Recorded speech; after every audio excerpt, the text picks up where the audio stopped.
jërë ngeen jëf ci ànd bi ak télévision Futurs Médias ñu ñëwaat ci soir d'info 19h ànd ba 20h45 ba tey ci wàllu actualité des nag ci li nga xam ne moo xew jamono ji ci penc bi bokk na ci coow li nga xam ne yëkkati nañ ko mu soxal ñetteelu mandat wala déet bu président Macky Sall daañu ci ñëw daañu ñëwit ci yeneen ponk li xew ci sous-région bi fu mel ni Guinée fu mel ni Côte d'Ivoire ak yeneen i réew yoo xamante ne ni jamono ji ñu ngi ci tension yoo xamante ne baax na ñu def ci taxaw seetlu ndax bokk na ci réew yi nga xam ne dañoo jege Sénégal bu ñu leen nuyoo ba noppi jox leen seen wàccuwaay dañuy ñëw nag ci suñuy gan jokk na ci ñaar kenn ki di journaliste nekkit analyste politique di Cheikh Yérim Seck bu fi teewee gannaaw 20h bi lay doon ñu yaatal ci li nga xamante ne rek waxtaan ko sànq mu di actualité politique bi ci réew mi ak bi ci réew dinañ ñëwit ci beneen pàcc bu am solo ci pàcc bu njëkk bi lay doon ak it suñu gan di Thiat bokk ci mouvement Y'en a marre Thiat dalal jàmm ci plateau bi. maa leen di fay bu wér. dinañ ñëwit ak Papis ni ñu koy defee mardi bu jot Papis Diaw ànd ak ñun rek ci biir émission bi. waaw jërëjëf soxna Aram di nuyu Thiat di dalal waa mouvement Y'en a marre ak aar lu ñu bokk certainement. parce que casquette yi dafa bari. et puis di nuyu tamit ñi nga xamante ni ñoom la ñu war a yaakaar loolu ci télé bi. très bien balaa ñoo sori dafa am benn extrait boo xamante ne nii dina baax ñu teg ko buñ ci noppee doogay dellu si nag ci Thiat ndax nag balaa ñuy wax dara dafa am yu fi jaaroon te loolu bokk na ci li nga xam ne ni jaar na fi dañ koy teewlu dellu si waat si plateau bi. Engager une réforme majeure de la Constitution par voie référendaire, justement, c'était pour arrêter le débat,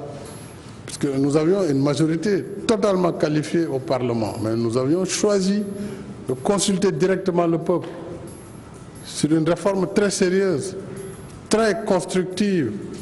très consolidante de la Constitution, pour régler principalement la question de la durée et du nombre de mandats du président de la République, ainsi que du mode d'élection. Et cette question a été définitivement fixée dans cette Constitution.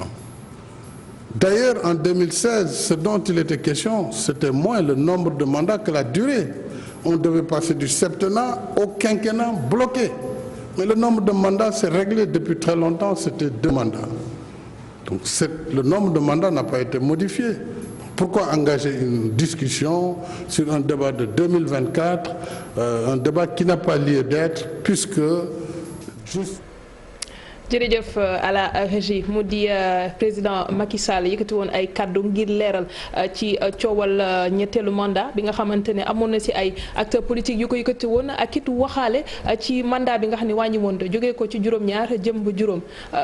boo gisee lii nii ak li xew jamono ji njàngati lan la. waaw premier jàngat bi ma ciy def mooy xàmme naa baat bi xàmme naa ton bi xàmme naa it style bi ci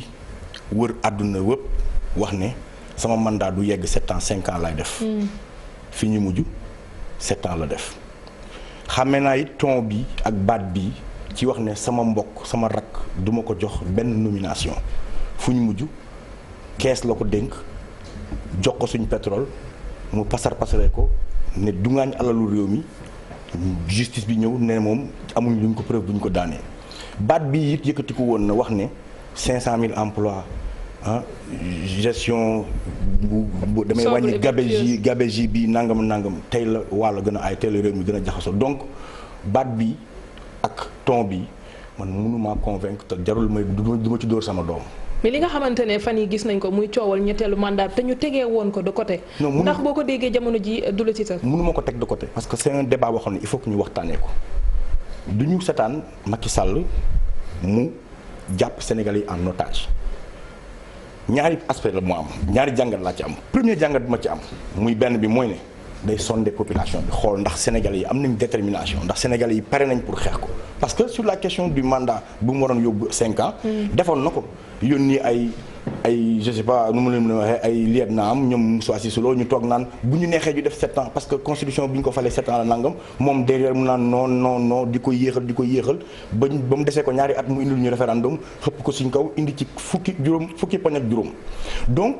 cette question là il faut que Sénégalais yi taxaw ci wax ci parce que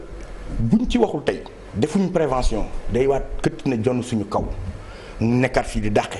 te schéma bi ma gis ne moom Macky Sall moom la nekk di préparer mooy na lan xëy suba rek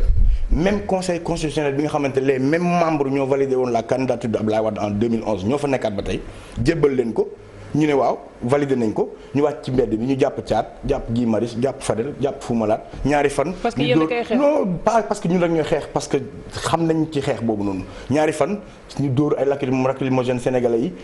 ñu suñu kilifa yi génn ne bàyyi leen coow li seet ñu ne nañ dàqante yeeg moom ci ay urne te urne wóorul parce que fichier bi ku ci dem ak moom élection mu dóor la ndax lóobal na ko ba pare. donc il faut ñu taxaw ci xeex bi. voilà. alors dafa am ñaari affaire yoo xamante ne dafa am benn bi ni nga ko waxee léegi li ñu tegoon de côté la. Subitement mu nekkaat sur la table ba def l'objet de débat partout hein, tous les Sénégalais en parlent et ce qui est intéressant dans cette histoire mooy sujet bi xam nga di nga gis Sénégalais boo xamante ne tey insensible ci yenn cas yi. naan c'est politique wala yoonu sama yoon nekk ci wala ñee la mais l'histoire du mandat boo seetloo amul ku ci insensible parce que les gens ils tiennent un peu. li ci président wax léegi dégg nañ ko. boo ko andoon tam ci version wolof bi tamit mooy dañ ko réglé xam nga boo delluwaatee ci réduction mandat de 7 à 5 ans bi nga xamante ne amul. xam nga boobu amoon na ay li ñuy wax ay prox ndool parce que am na ñenn juristes yi ils ont entamé une guerre terrible à l'époque en diggante ci waa interprétation la woon c'était une question de droit après ñuy dem am beneen alternative mooy interroger wala soumettre la question au conseil constitutionnel mu joxe avis ñu ne avis bi c'est ndoot beneen interprétation mun na nekk décision non avis simple la dans tous les cas boobu jàll na mais bii dafa wutee xam nga boobu dañoo dem uti conseil constitutionnel mais bii on n'ira pas voir le conseil constitutionnel parce que c'est déjà dans la constitution ba pare moom wax na boobu dañ ko vérifier li ci lu tax ma am tuuti bémol parce que autant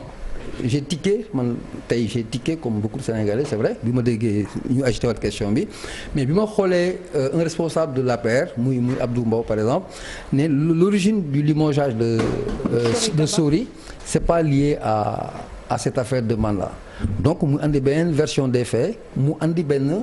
mu war la imposer xëy na benn recul nga ñëw taxaw xool li nga xamante ni xëy na foofu la ñuy jëm mais matériellement c'est pas possible parce que suñu constitution bi ko réglé comme ni ko président waxee xaw ma nag ban alchimie ban trouvaille je sais pas fu ñuy jaar wala pour def loolu beneen bi mooy l'otage un président en fin de mandat très souvent lay nekk ay otage le régime parce que y a le président devant mais derrière il y a tout un monde il y a des enjeux il y a des intérêts il y a des gens yoo xamante ne ñoom seen intérêt du pour autant ñi woon wax ne jubóo bi ak Abdoulaye Wade ak président Macky Sall am na ñu mu arrangé wul autant le départ du président Macky Sall am na ñu mu arrangé forcément mun na fekk ne ñooñu c'est des oiseaux de mauvais augure comme on dit ñuy jéem a alimenter cette polémique pour essayer de contraindre le président à vouloir chercher un troisième mandat mais matériellement mais si c'était réglé comme il l'a dit est-ce que coow li dina ñëwaat encore sur la place publique parce que lu ñu tegee de côté ba kilifa gi wax ba pare normalement ñëwul interprétation pour mais mun na nekk tamit mun na ne dañ ko yónni xam nga fu mu nekk doo wóolu kenn parce que il s'est passé des choses mais ce qui s'est passé pour l'histoire du mandat du septennat bi dem quinquennat bi mais da lay wóor yàlla ne bu fekkee da nga waxante yàlla xam nga c'était des propos des promesses de campagne. oui Macky l'avait proposé aux Sénégalais boobu kenn falagu ko mais man je fais partie des Sénégalais qui pensent que instant boobu mu ko doon wax noonu gëmoon na ko mais dafa dugg ba ci biir xëy na moom loo xamante moom kese moomatul affaire bi dafa am ñu ko wër. c'est là où se trouve le danger. justement ñu dugal ko ci. mu dem ba mu génn si. ñu wax ne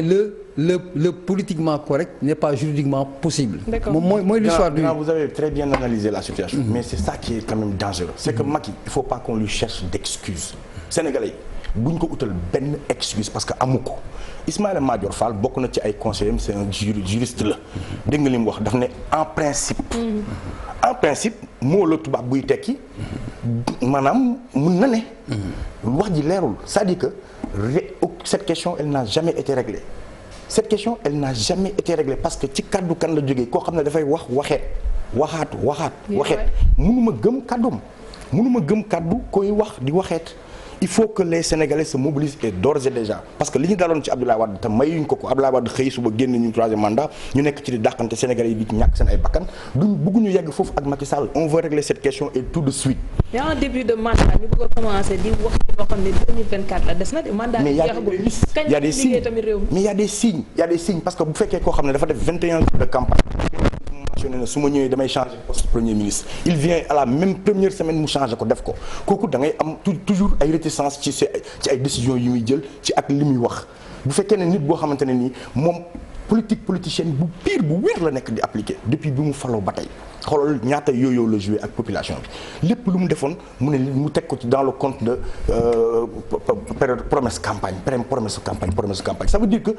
on est en train de perdre li ñuy wooyee ay jom ak ay ngor ak ay kaddu góor kaddu lañ ko xamee gor kaddu lañ ko xamee kilifa dafa war a am kaddu ci am réew suñu demee ba réew mi aujourd'hui depuis 2000 benn slogan la xale yépp jàng mooy lan waxeet. élection mooy nattukaayu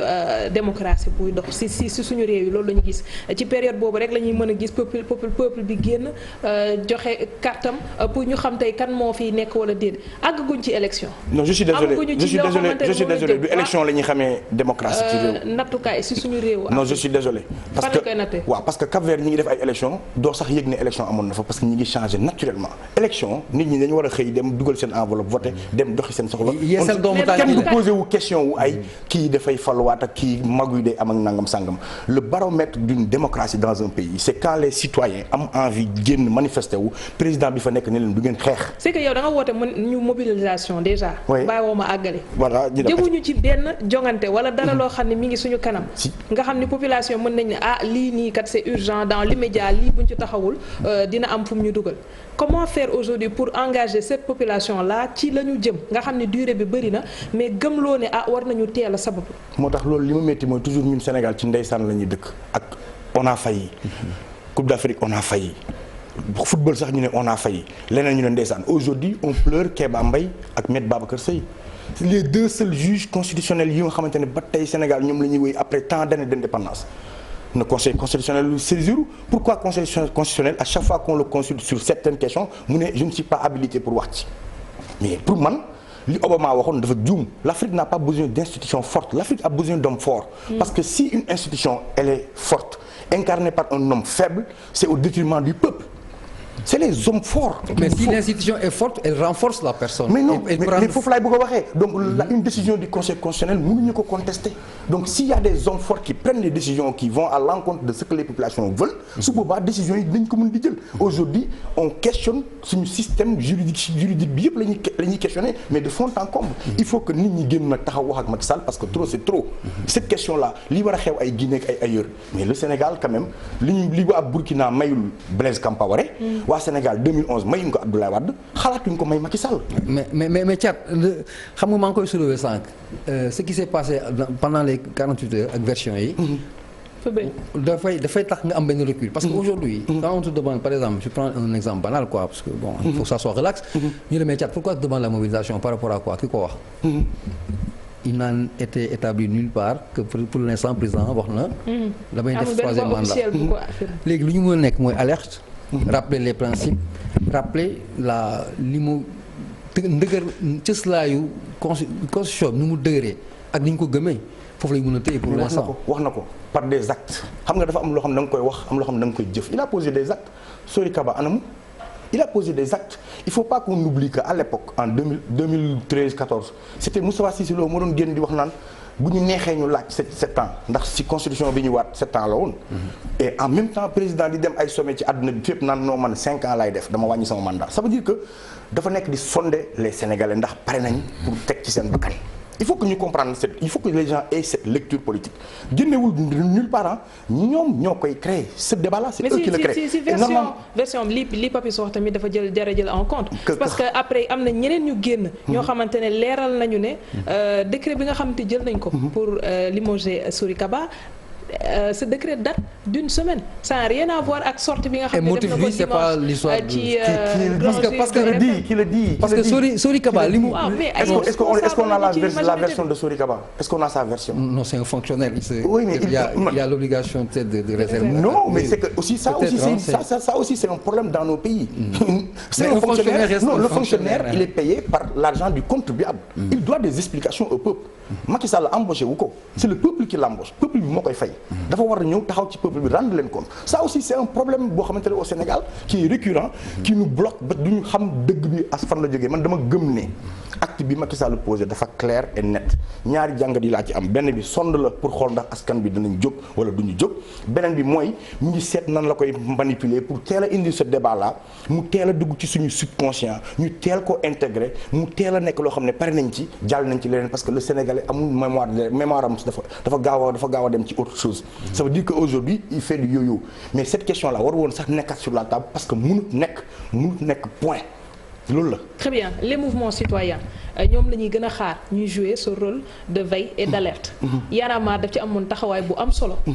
ci contexte bi nga xamante ne lañ nekkoon. nii sentiratuñu ko. lu xew. waaw mais mooy li la Papis poser tout de suite cette question xam nga man quand quelqu'un me dit sentiruma Y'en a marre daf may xaw a jaaxal parce que sentiruma Y'en a marre mooy gisoo moom a génn taxaw ci tali bi ñu ne jàpp nañ caat parce que pour nit ñi. sentir Y'en a marre mooy non attends je maa ngi ñëw sentir mooy jàpp nañ caat il faut comprendre que Y'en a marre. wala seex bi quoi voilà. Y'en a marre dafa def li ñu woowee une élection en son sein ñu changé Fadel changé Thiat après 2 mandats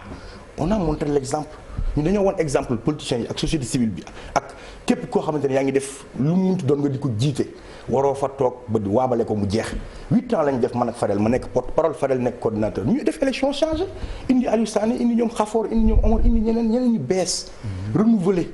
on est dans la citoyenneté tout le temps ñu ngi reboiser plus de 2000 garab ci littoral bi réhabiliter ay centres sociaux di def ay actions sociales di organiser ay associations di leen accompagner organiser leen ñu uti ay financement ñoom nekk ci liggéey seen ay liggéey mais bu wàcc jotee ñu wàcc au sein de Aar la ñu bokk aujourd'hui qui est une organisation boo xam ne dafa regrouper ñëpp. ñu war faa tolloog ñëpp nag kàddu du ñu def une action isolée mais bu leen fàtte ne man artiste la man lan laay dundee man Thiat dama politique moom mi dundal. Encore ça nous renvoie sur cette question que activisme du liggéey activisme don de soi la li ngay participer ci sa réew la mais da nga am sa liggéey Guy Marius Sagna li muy liggéey ci social la Aliou Sané journaliste la man artiste la sama album dafa génn macha allah dox maa ngi def tournée internationale ci àdduna bi yëpp laay fa la Europe laa jógee nii. D'accord. Donc il faut que nit ñi xam ne que ñun aussi ñi nekk ci biir Y'en a marre duñu ay hommes politiques comme ni ñu defee Sénégal politique liggéey la léegi Sénégal. ban homme politique nga fi gis mu nekk ne am naa métier tey jii nii ban homme politique parce que man Bill Clinton je l'ai rencontré à Brooklyn non à Harlem muy dugg bureau di liggéey c'est un ancien président mais ñun suñu ancien président yi bu ñu paree lan la ñuy def daaj grand place toog di xool parce que amuñu liggéey politique du liggéey activisme du liggéey góor yàlla da ngay am liggéey boole koog la ngay jox sa réew. su ko sa réew laajee dafa mel ne comme équipe nationale Sadio Mané ma nga Liverpool. fa lay football suba bu ko équipe nationale wooyee nag mu bàyyi Liverpool ñëw. alors limogeage c'est une question. Oui, bien sûr. Limogeage Sénégalais yi ci bokk à part Sori Kaba. yow noo koy interpréter au niveau des Nations Unies. lépp dama jàpp ne. il y a la cacophonie au sein même du pouvoir. Le pouvoir a perdu le contrôle en réalité. soo defee analyse bi loolu ngay jàngat. est-ce que dañu war a assimiler dañu war a comparer mettre dans le même sac Kaw Sori ak Nations Unies. est-ce que on doit les mettre dans le même sac. je dirais pas le même sac. mais l'un n'exclut pas l'autre c'est-à-dire que c'est une série d'actions qui prouvent que l'État vacille dafa c'est une série ay série la yoo xamante ne jàngat yu ñu mën a dajale yi wane ne nguur gi amatul contrôle mbir mi Alaaji Kassé génn na fi wax benn discours ñaari fan ñu dàq ko ñii génn wax ay discours ñu génn dàq leen ça veut dire que rafistolage rek la nekk def maanaam dafa mel ne kër gi yow ñu ne la tabaxal nga jàpp di raakiste y a le feu avenue Roume y a le feu. à ce point. y a le feu cette coalition là. indicateurs yi la indicateurs yi moom mooy. indicateurs yëpp loolu yëpp bokk na ci ay indicateurs. mooy li ma la wax nii mooy ñi ñëw kii génn wax bii discours ki dàq ko keneen génn def Abdou Mbow génn wax ne non du woon nii nee la quand un État ne communique pas par ses voies et moyens de communication. communication bi di jaar partout fu nekk mu jaar fa ba ku nekk di wax ça veut dire que y a la cacophonie le gars n'est plus le maître à bord Macky n'est plus le maître à bord. et c'est ça le problème xam nga mais être le maître à bord ak fëgg ci table bi ne man maay le maître à bord bokkut un maître à bord dafay mën a xam nan lay organiser ses troupes drainer leen yóbbu ses troupes mais quand bu fekkente ne yow dans tes troupes y a toujours des problèmes pour yow après nga ñëw def ay solutions de rechange wala ay. mais lu koy expliquer quand un président gagne des élections ak benn pourcentage confortable war a terminer son dernier mandat mais pourquoi justement cacophonie boobu parce que il est dans une aisance de ouf. non je suis désolé en principe parce que voilà en principe ñi ngi wax français waaw mu baal ñu loolu le principe bi bëggoon tey jii nii mu nekk à l'aise pour bien diriger bien gérer dernier mandat bi mais regarde le parti lui-même kan mooy le numéro 2 kan moo mën a wax kan mooy numéro 2 APR qui se positionne aujourd'hui pour prendre le flambeau. Est-ce que Macky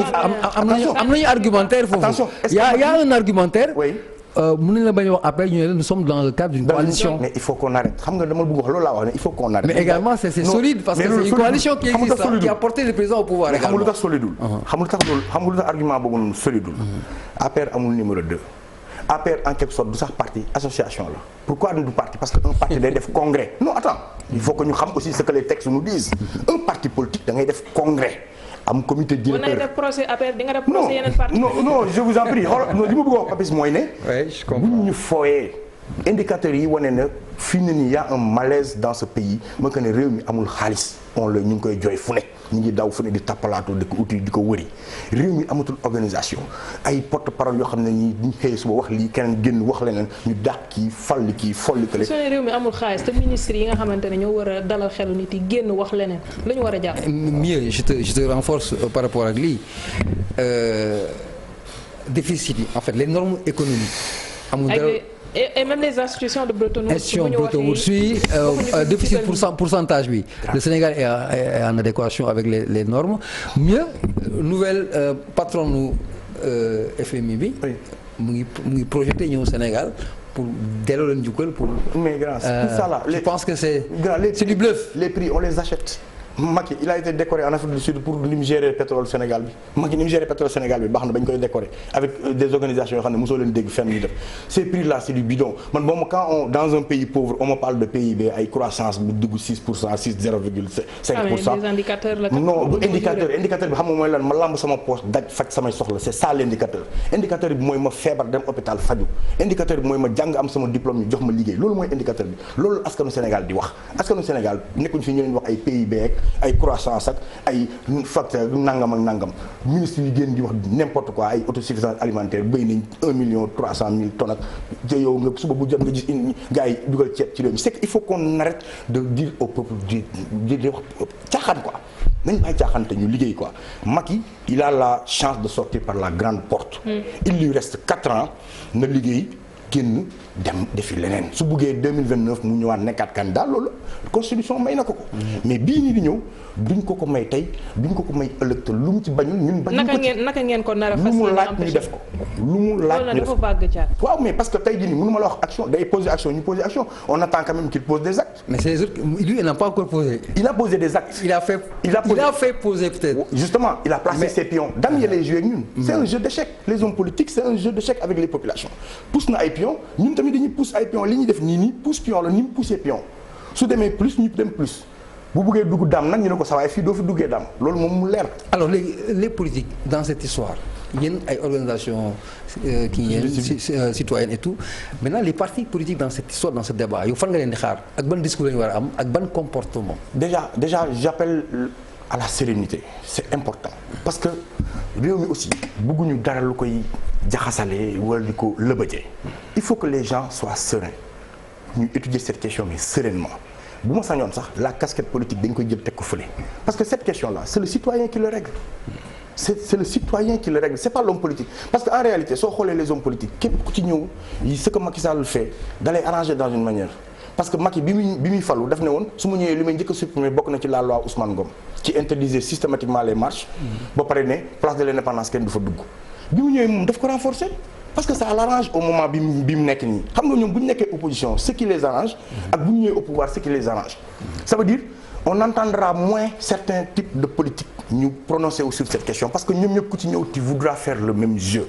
est-ce que ci éternel recommencement la ñuy nekkaat dañuy ñëwaat keneen ñëw falawaat encore bëgg a changer waat constitution keneen ñëwaat keneen pourquoi cet éternel recommencement parce que les hommes politiques la classe politique bu Sénégal respecté wuñu les populations et c'est ça le fait. on dit aussi on a que les dirigeants que l'on mérite. non parce que dirigeant bi ci population bi lay génne. non je suis désolé le Sénégal est l'un des seuls pays où le peuple est en avance sur sa classe politique ci xam-xam ci bëgg démocratie ci bëgg jàmm ci social ci élection yi laa gisee ñu indi ay affaire de sectarisme ay affaire de pël yi man la ñuy voter ay nangam ak sangam ay yëfu caaxaan ci élection bi nga koy soog a gis et c'est les hommes politiques qui le font du Sénégalais yi du askan bi ñun dañu bokkul ak ñoom vision ñun jàmm la ñuy ñaan ñun ku ñu gérer à notre image la ñu bëgg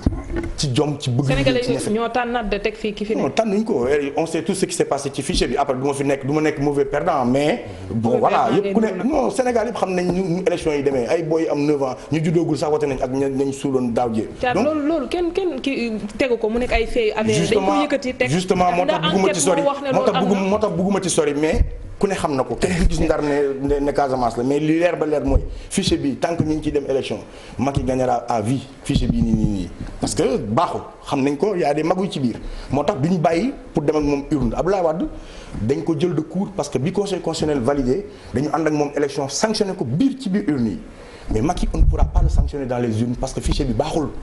donc tey lañ koy xeex duñ ko bàyyi ba foofu. waaw léegi man dama am benn laaj bu may tuuti arab en quelque sorte. waaw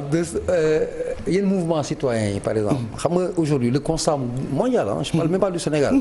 c'est le rejet de l'inégalité. te inégalité ñun ñoo koy construire di ko entretenir ce sont les politiques. mais pourquoi vous les mouvements citoyens si les choses se présentent de façon favorable. vous êtes de concert avec les politiques également quel que soit leur camp lan mooy waral loolu. non c'est les politiques qui viennent capitaliser. pourquoi vous acceptez on ne peut pas. vous êtes sous le contrôle des politiques. indirectement. non au contraire par exemple aar lu ñu bokk di xeex mbirum pétrole bi est-ce que man je peux empêcher à un leader politique mu ñëw simmi casquette politique am teg ko fee sol bu citoyen ne damay xeex pétrole bi maa ci bokk mënuma ko aaye à un moment donné de l'histoire société civile ak homme politique quand l'homme politique incarne le citoyen il fait forcément partie de la société donc mënuma ko dàq même Macky Sall tey jii bu ñu doon xeex pétrole bi mu ñëw addu lu si ñun mënuñu ko génne donc loolu foofu la mais on a vu des exemples parce que am nañu pub également bi xaar à moins que ngeen ci question bi ba ñaareelu partie bi ak Thiat dina ñëwaat ci moom léegi une page de pub et juste après ñu teewlu xibaaru mara